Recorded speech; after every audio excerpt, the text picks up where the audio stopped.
AA Bullets YouTube channel. Hurry up, now tell us why you're here. This rookie is Reb Meeker in the number 36, and this other rookie is Dino Draftsky, replacing Kevin Shiftright. And this other rookie is Carl Clutchburn in the number 15. And we have this other rookie, Buck Beeringley, in the number 39. And replacing Winford Bradford Rutherford as the RPM racer is Bruce Miller. And we have this other rookie who's named Steve Millwheel. And then we have this other rookie named Harry Sipkar. And we also have Michael Botstroyer and Ivan Avtusky from Ukraine. We also have Bogart Hopscotch, who is also the rival of Samuel Serpentino. And we also have Grayson Radiator, yet another number 333. We also have Roy Energizer. You should have picked a different number. That's Matt Karzith's number. And we also have another rookie, Jack Fenders. And yet another rookie, Benjamin Fordgear, in the number 80. And Dino Zoomer is yet another rookie. And here's another one, Fred Autopower, but he's number 456. And we have yet another rookie, Chuck Phillips. And we also have Colleen Axler, probably related to Andrew. And we have Louis Zatlap, who's yet another rookie. And here's another rookie, Edwin Burnout. How many rookies are there this season? And here's another one, Stella Revrider in the number 89. We also have Mobius Gravendigger. How many rookies are there? And there's another one, Michael Fenderbender. And Wyatt Drisker in the number 27. And we have yet another rookie with Speedson Larson. How many rookies can there be in a season? And there's another one, Dominic Carcycle. And there's also Jackson the Asteroid. How many rookies can there be? And here's another one, Tyler Carslayer. Please be the last rookie, Eon Evenair in the number 89. Another double number. And here is Aiden Shifter, yet another rookie. And there's Ace Arrowhead, another rookie. At least he has a unique number. And now we have rookies with new looks, who are Brad Karslowski and Marcus Kranksler. How many rookies can start in a single season? I don't know how this is possible. But Brad Karslowski and Marcus Kranksler both raced last season, and they now have new looks. I don't know if it's to commemorate their rookie season or not, though.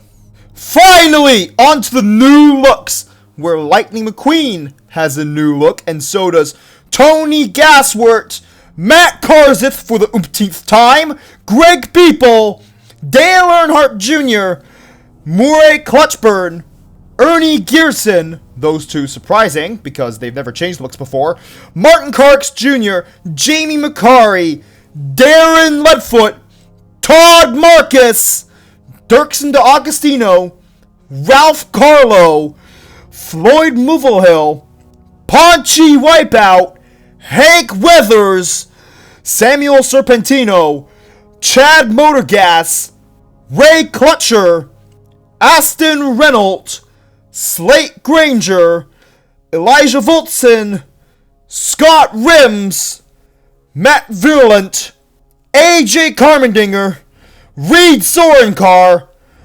David Gillicar, William Crashton, and Ken Schrader, who's finally back. And also, here are some new racers, who include Jay Corner, who's on a part-time schedule. That's it? That's all the new part-timers? Well, on to the backup racers, who include Patrick Bumper Jumper, Carl Throttleman, Joshua Roadwiper, Buck Windshields, Greg Tankson, Lee Cable Runner, and Dan Revtire. Michael Cartrip is now on a part-time schedule this season. Same with David Stremrim. I don't think we care though. And sadly, some cars will be retiring at the end of the season. These cars are Dave Laney, Max Carpus, Zachary Axler, Jeff Revenberg, and Phil Smith. We will miss you guys at the end of the season. Now onto the teams, where Pancake Shift Right Racing still has 12 cars, and Earnhardt Konasty Racing has 9. How? Strip Weathers Racing does cut down to 7 cars though, but Rush Fenway Racing cuts down even more, cutting down to 6 racers. But Chevrolet Motorsports adds 2 cars! The last 2 I don't get though. Speedson Racing also has 6 cars. I don't get how some of them will do well though. Blaster Charger Racing has 6 cars, but I don't get why this team is still here though. Vitalin Racing still has 4 cars, just not the same 4 cars as before. Well, 2 of them aren't the same. Alloy Wilson Racing adds 1 car, Patrick Bumper Jumper, because he's a backup. Finally, a race team that looks the same as last season. Richard Chill Paints Racing. And Joe Gears Racing still has the same 3 cars as last season. And why is Kyle Bushtire still on the team? Dynaco Motorsports also has the same 3 cars as last season. It's just Hank Weathers has a new look. Michael Cartrip Racing also has 3 cars, adding Martin Carks Jr. to the team. The Anti-Chick Hicks team has added 1 new car, Benjamin Ford Gear. The Wood Brothers Racing has actually added a 2nd car, Eon Evenair. But Gasworth Haas Racing is exactly the same as last season. Same with Red Bull Racing. Aren't they supposed to be tractors? I don't know. But Lucas Nitro Racing has hired a 2nd car, Ace Arrowhead. And here is Soldier Fortune Racing, who is also a 2-car team. And here's a new team, the Sub-Zero Racing Crew, with Speedson Larson and Tyler Carslayer. And here's another new team, WJ Lights Racing, with the 2 number 71s that aren't sponsored by Nintendo. And here is Frog Fender Racing. I don't think Samuel Serpentino would like them. And here's the final team, Furniture Row Racing. Once again, a 1-car team. But unfortunately, in the off-season, sadly, the Hudson Hornet died. The Hudson Hornet died of old age in late 2009, after the 2009 Dynaco Light 350 had already happened. The Hudson Hornet won 3 Piston Cups as a racer and 3 Piston Cups as a crew chief. Hudson Hornet, we will miss you. Piston Cup fans, Piston Cup officials, but most importantly, the residents of Radiator Springs, who regularly call him Doc, because he was also a doctor, in fact. But most importantly, he was a Piston Cup legend. May the Hudson Hornet rest in peace. Another popular Piston Cup racer, Mark Carton, will start at pole position for the 2010 Florida 500, with Dale Earnhardt Jr. to his outside. Row 2 has defending champion Lightning McQueen and Casey Corner to his outside. Now who starts in Row 3? Kevin Carvick and Tony Gasworth, the 2002 Piston Cup champion. Row 4 has Kyle Bushtire, the mean yellow car, and Juan Pablo Montoya. Row 5 has Cal Weathers, the 2008 Piston Cup champion, and Clint Bolcar to his outside. Row 6 has Kurt Bushtire, who should not say a certain word, and Bobby Swift to his outside. Row 7 has Jamie McCarry and Martin Carks Jr., both have new looks this season. Row 8 has Brick Hicks, the Mean Green Car's nice younger brother, and Joey Lagirno to his outside. Row 9, oh there's Row 9. Row 9 has Ryan Newcar, the Rocket, and Jimmy Cables to his outside. Row 10 has rookie Reb Meeker and Rex Revler to his outside. Row 11 has Jeff Gorvette and Brian Vickers to his outside. Row 12 has Greg Beeple and his teammate Matt Karzith, who doesn't stop changing his paint job. Row 13 has Denny Carlin and Brad Karslowski to his outside. Row 14 has Carl Edwards and Ernie Gearson, who will be racing his first race with his new look. Row 15 has Todd Marcus and David Rudikar to his outside. Row 16 has Mike Yankee Jr. and Brick Yardley to his outside. Row 17 has Speedy Comet and TG Castlenut to his outside. Row 18 is Hank Weathers and Sam Carnish Jr., who both surprisingly qualified. Row 19 has Chip Gearings and Jack DePost. They're usually near the back. Row 20 has Jeff Burnton, surprisingly, and Bill Racelot to his outside. Row 21 has David Raycar and Phil Takeson. And starting in 43rd is Michael Cartrip, who's quite good at the Florida 500. Once again, way too many cars failed to qualify for this race. At least the mean green car was one of them. Sterling Carlin, after failing to qualify in the top 100, retired. We will miss you, Sterling Carlin. Now let's finally start the race. Mark Carton would lead for the first 4 laps of the race before he'd lose the lead to Casey Corner, who'd only lead for 2 laps before Mark Carton would be back in the lead, leading until lap 11, where Juan Pablo Montoya would take the lead from him, leading for 2 laps before Dale Earnhardt Jr. would take the lead from him. He'd lead for 4 laps before Kevin Karvik would take the lead from him, leading all the way until lap 34, where Lightning McQueen would take the lead from him, leading until lap 52, where Kurt Busch-Tire would take the lead from him. He'd lead all the way until lap 70, where Kevin Karvik would retake the lead.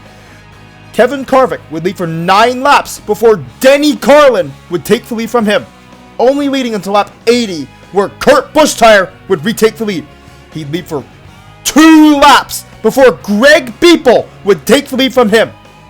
He only leads for half a lap before Kyle Busch-Tire would be 27th as of lap 81. When he wrecks Phil Tankson, why?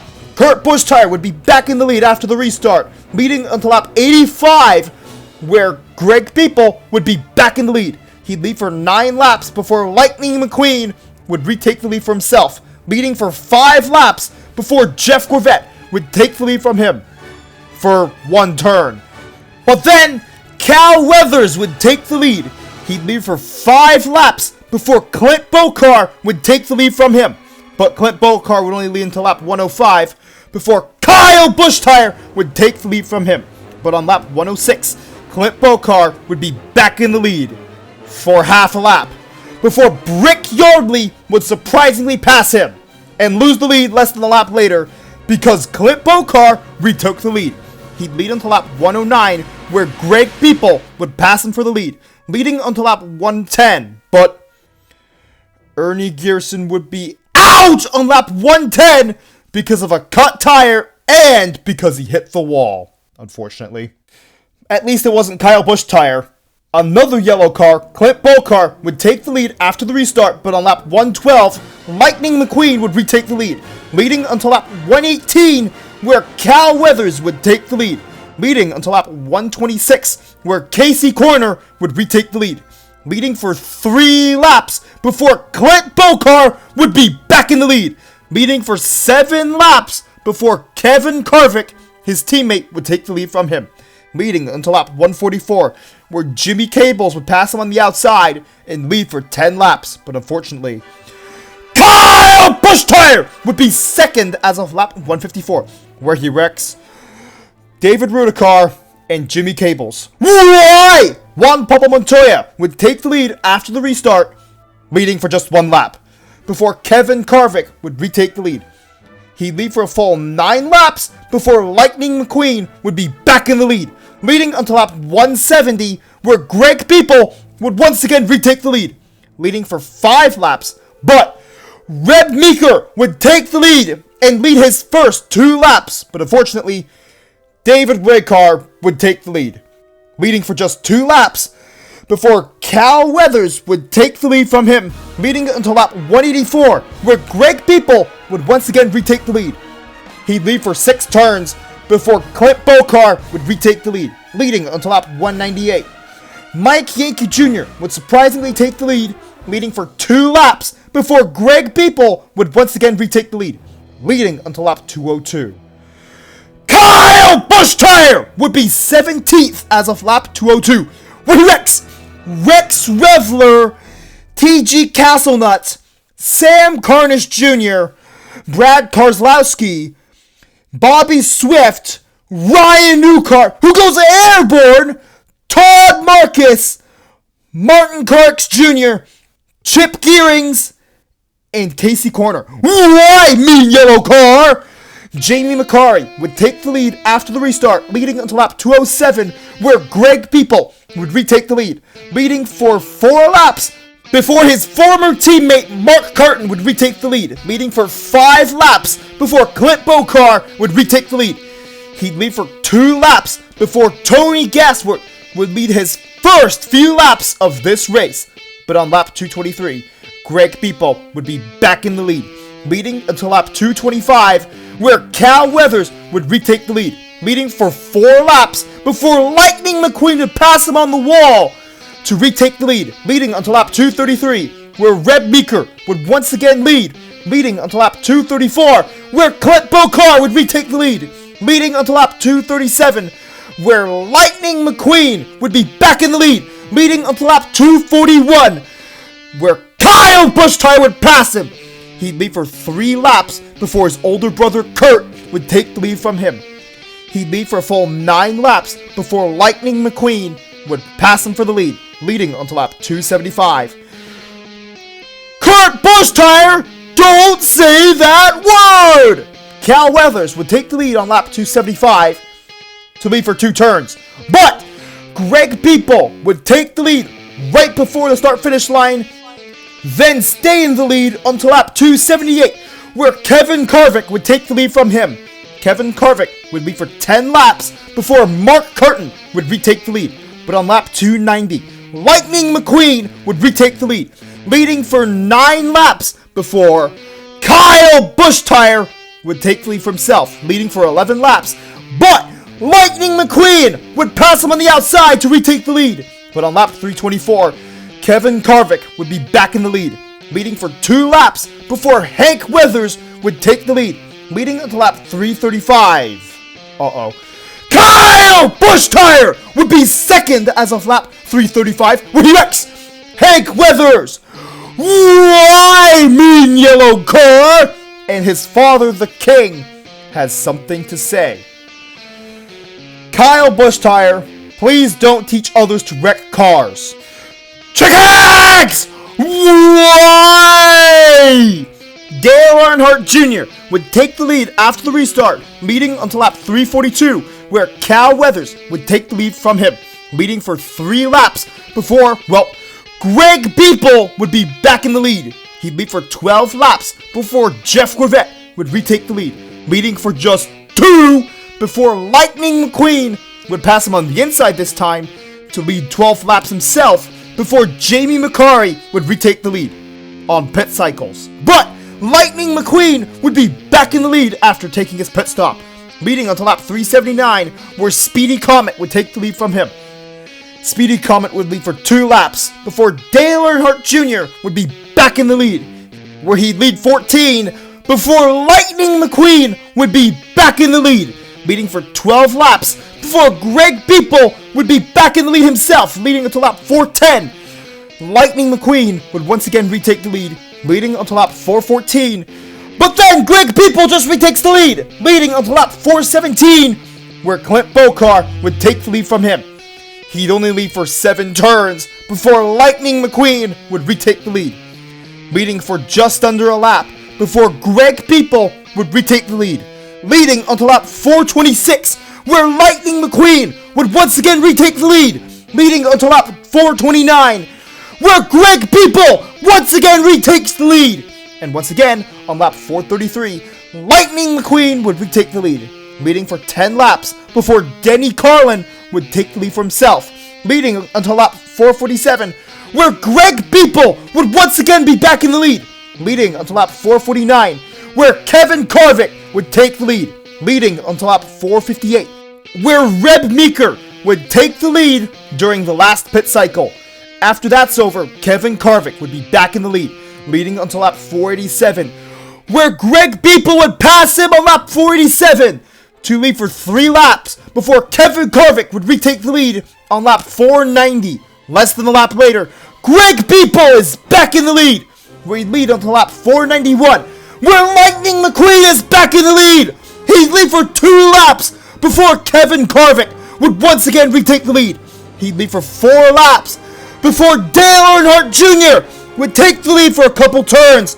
But Lightning McQueen would take the lead, and he'd lead for the final 2 laps to win the 2010 Florida 500, with Dale Earnhardt Jr. finishing 2nd, Greg Beeple 3rd, Clint Bokar 4th, Reb Meeker 5th, Cal Weathers 6th, Kevin Carvick 7th, Matt Kenseth 8th, Carl Edwards 9th, and Maury Clutchburn rounding out the top 10. And here is the top 20 of the Florida 500, with Reb Meeker getting a top 5 in his very first start. And some of the cars that finished in the top 20 confused me, because a lot of them did basically nothing this race. I'm not done yet! Here are the rest of the positions. 21st to 43rd. This is how everyone else finished, with Phil Tankson sadly in last. But this year's Piston Cup is different, because this year it's the Hudson Hornet Piston Cup, in honor of the Hudson Hornet.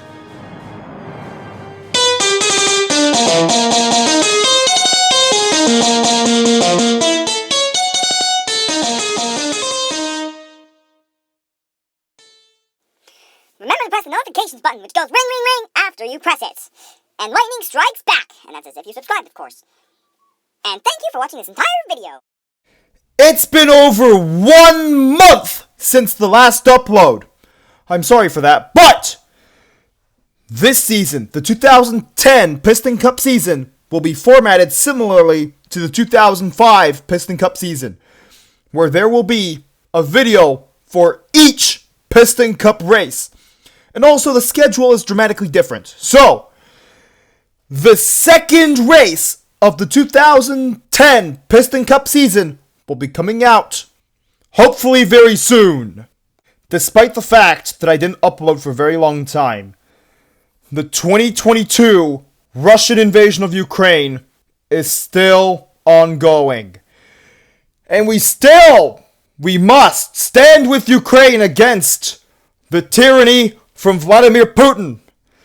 This tyranny of Vladimir Putin's must end now. The Ukrainians, just like everyone else, deserve to live in peace. And that means there is no room for your tyranny, Vladimir Putin. Slava Ukraini! Heroyam Slava!